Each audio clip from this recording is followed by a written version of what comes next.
Hi everybody and welcome to the Polymer Clay channel. I am a polymer clay artist. I do this in my spare time and I do it because I really enjoy it. Today I'm going to share with you how to make a candle holder from a jam jar. It can be done, I promise you that. The idea of this is it can be for presents.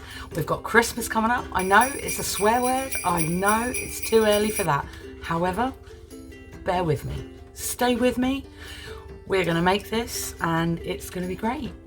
I'll also be doing a series on tips, tricks and tools, all about the different clays that you can make, reviews of products, particularly new products that I've come across on the internet, and guides for selling your polymer clay creations to customers on the internet. Just so you know, all of the products that I use today will be listed in the description box below. I'll also, where I can, list the links so you can get to the products that I use nice and easily. Let's get started. Okay, so the first thing you need to do is condition your clay. This can take some time depending on the type of clay that you're using, what type of brand you're using, and if you've mixed it with anything else. So for example, if you've mixed it with a classic polymer clay, which is a hard one, with an extra soft one, you might get something in between. I happen to know that this one, because it's part of my scrap that I've got, this is a particularly soft one because it's got lots of polymer clay that's effects, or just like a soft clay, just generally soft Fimo. So the best thing to do is to squeeze and press. I find this the most effective way, and particularly if you have a new block of clay, the best way to check to see if it's soft is by pressing the corners. So I would pick out a block, I've had this one for quite some time, press the corners, and this way you would be able to see if it is going to be easily conditionable or not. Okay, so now the clay's conditioned, so it's nice and soft. When you push it down you do get a bit of an indent, so that's a good way to know that the clay is ready to use. So I'm just going to cut this in half, almost half, and again, so I have some smaller parts to use. I'm going to use this small part here, and I'm just going to roll this up here like this.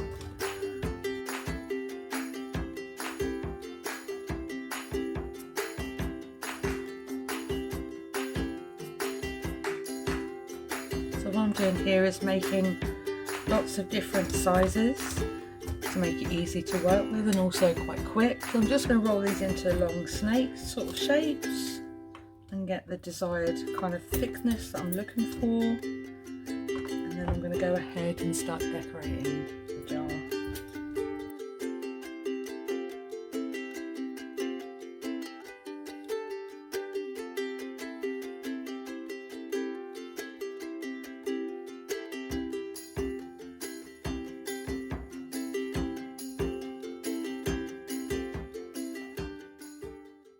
So I like to start with a little swirl to make that the beginning, and I'm just going to place that on the jar, which begins the design.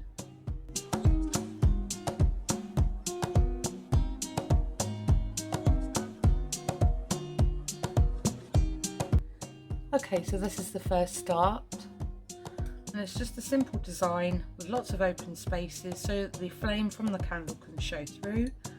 And what I'm going to do is just replicate this around the actual jar on the outside, giving quite a 3D effect, and building up the jar design as I go. So I'm just going to go ahead and do that now.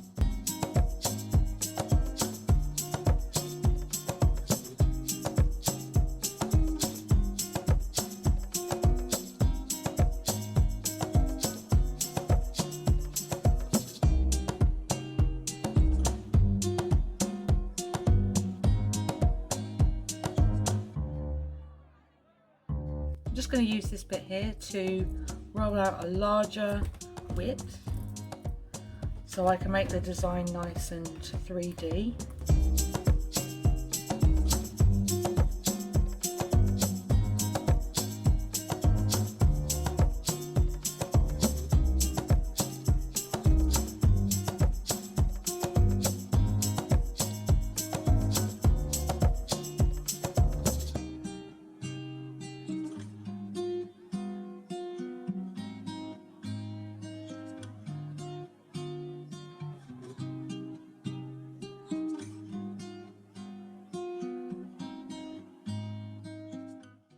Now these designs can go in any place, literally just placing them wherever I think needs to have a little decoration, and then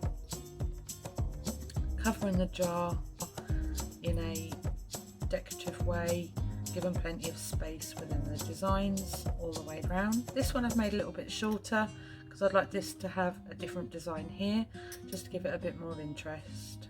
Okay, so I'm going to continue filling in the areas here and here, and making some designs for the bottom part here.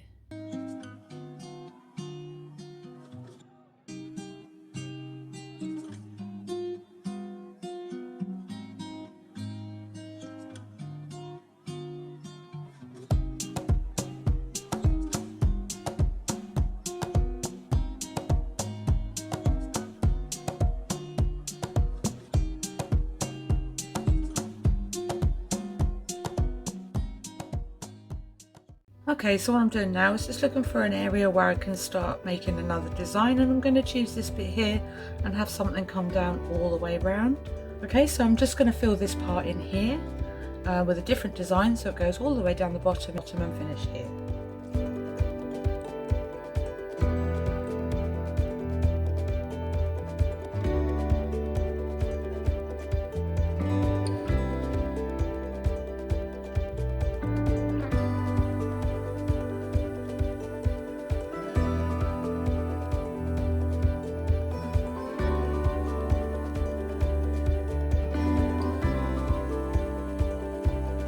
Okay, so that's filled that part in nicely.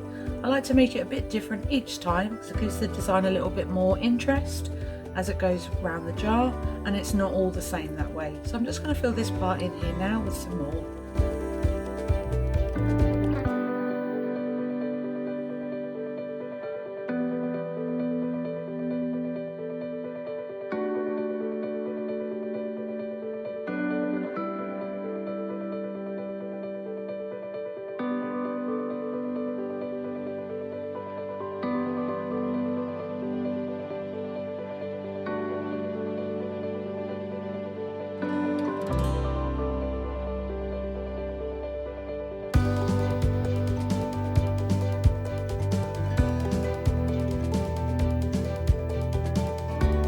So I'm now going to do this part here. This bit's going to be a little bit more full because it's still got the labelling from the glass.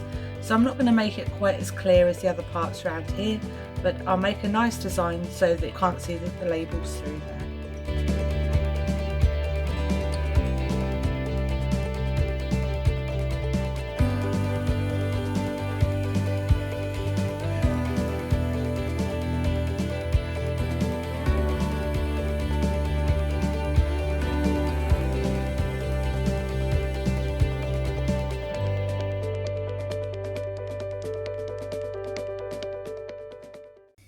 Okay, so with that covered, you can still see some of the labels on the inside, but I have got a design in mind to place in between all those little areas so you won't be able to see it at all.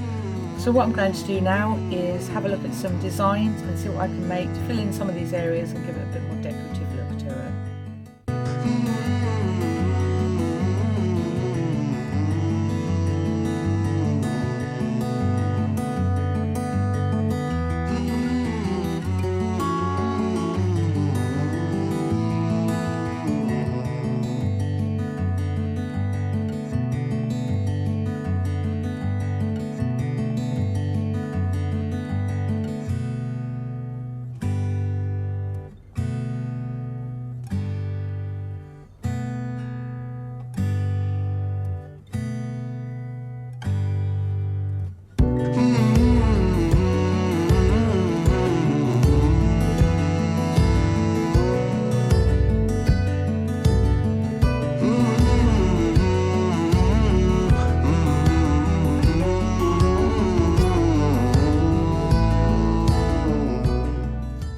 Okay, so I've made some swirls and put them round in this sort of areas here where I saw that it would make quite a nice design. I have still got some gaps in here, but this is because I want the flame of the candle to shine through. Okay, so you can still see some of the sticky label underneath on the jar, and I'm going to use a different design. I'm going to make some little balls just to cover those up as well, and then obviously bring that design through so it doesn't look like I've done that on purpose.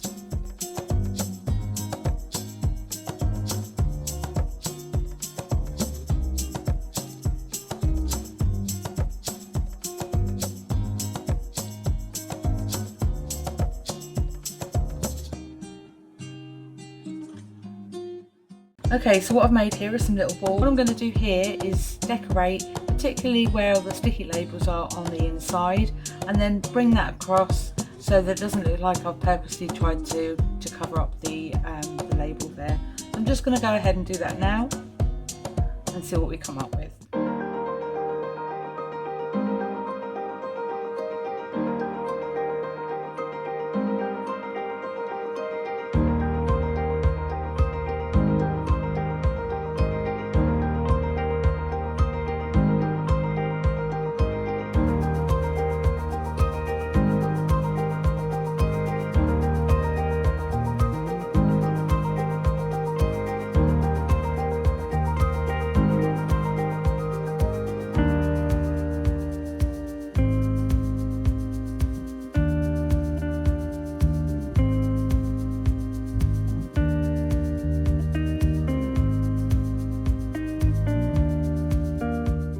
Okay, so for this part here, I'm just going to make a few more swirls, as I think that would look a little better than having lots of little balls there. So I'm just going to make some swirls for here and possibly here as well.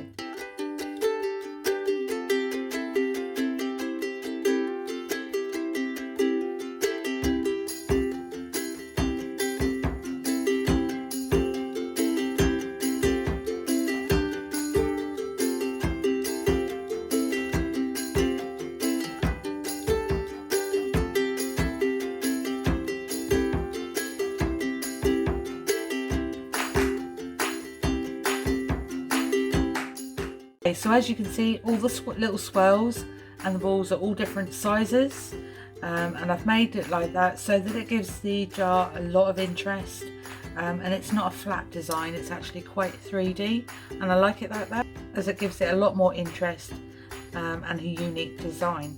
Okay, so the next part is to be putting some stamping on, and then we can move on to colouring it in. Okay, I've got some glitter and some mica powders now. So this one here is like a holographic glitter. It's really pretty when it's on things, and it cooks quite well, so that's quite good. It's called Silver Luster, and this is by smileysglitterstore.co.uk. I love this stuff, and I always buy it, so I've got lots of different styles of it, but it's just really pretty. This one's also holographic, but it's got like an aquamarine sort of green feel. It's really pretty as well. And these two are from the Colour Shack, and these are mica powders. They're a little bit like eyeshadow, and it goes on to a nice shimmery effect. So what I'm going to do now is go through the design, selecting either colours, and basically painting them on with a small paintbrush. Basically what this will do is be able to get inside the design and give it a nice depth of field there. And then after that, I'm going to start on the glitter, and I'll be placing that in parts where I haven't put the mica powders. The mica powders will make the Fimo not sticky, so it'll be very difficult to put any further glitters on it afterwards, so I do that separately. So I'm going to pick some of the designs, and then I'm going to go through with these colours now.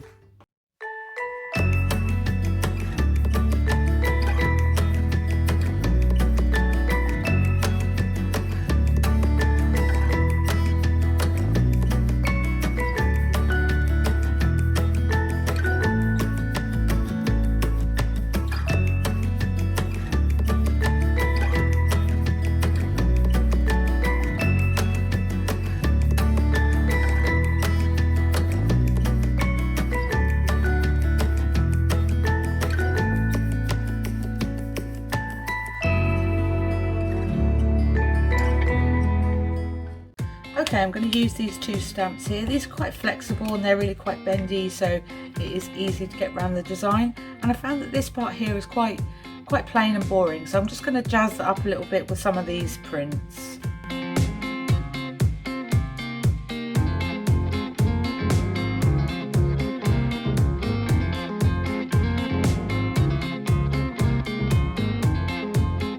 Okay, Okay, that's given it quite a nice effect. So now when I paint it with the mica powders, you'll see the difference that it brings out.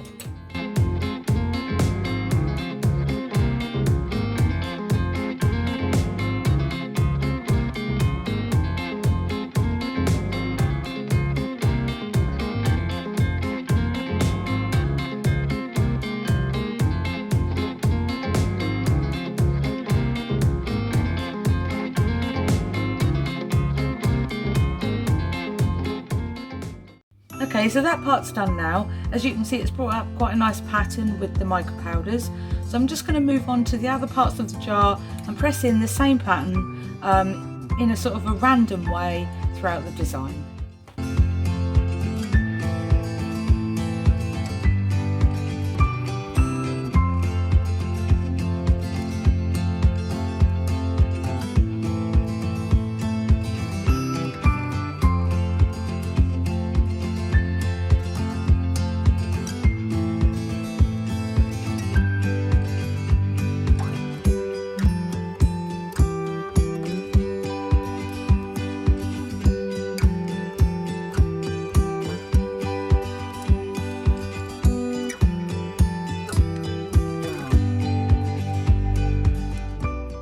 Okay, so this is what it looks like at the moment. I think it's got quite a lot of detail here now, and it gives it such a decorative look, and it gives it also a completely different look as well.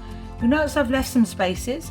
I'm going to try this other design as well, and I'm going to use this colour with it just to give it a bit more variance throughout the design there, and also then it will look a little bit more bronzy, and then what that will do is take it away from that just plain grey look.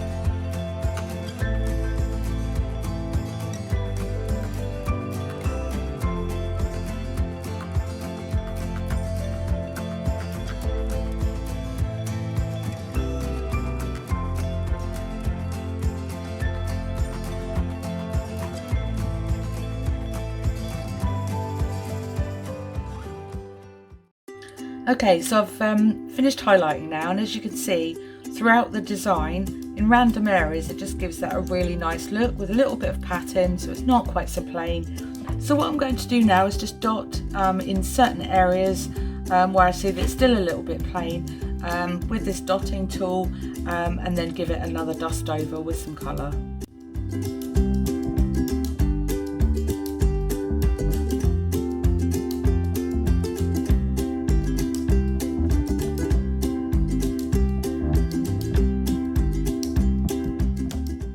Okay, so this is a bit more of a slow sort of turn, so I can just show you the little dots make it quite nice. So I'm not going to add any more of the mica powder because, as I said earlier, it does get a little bit dusty, and then other glitters and things won't stick to it. So I'm going to start with this one. I'm not going to use too much because I don't want it to take away from the effect, and then I'm going to put some highlights in, which is this one here.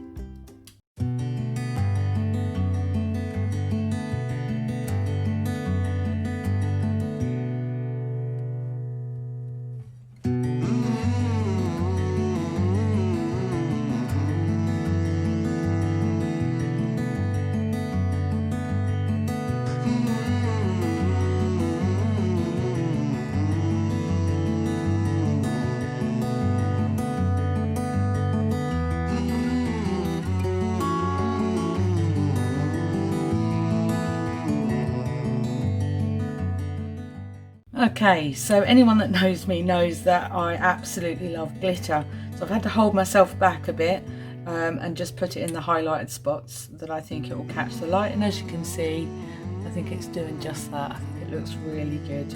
So for this part I'm just going to add a tiny little bit of this coloured glitter, and I'm going to pop that very sparingly throughout the design.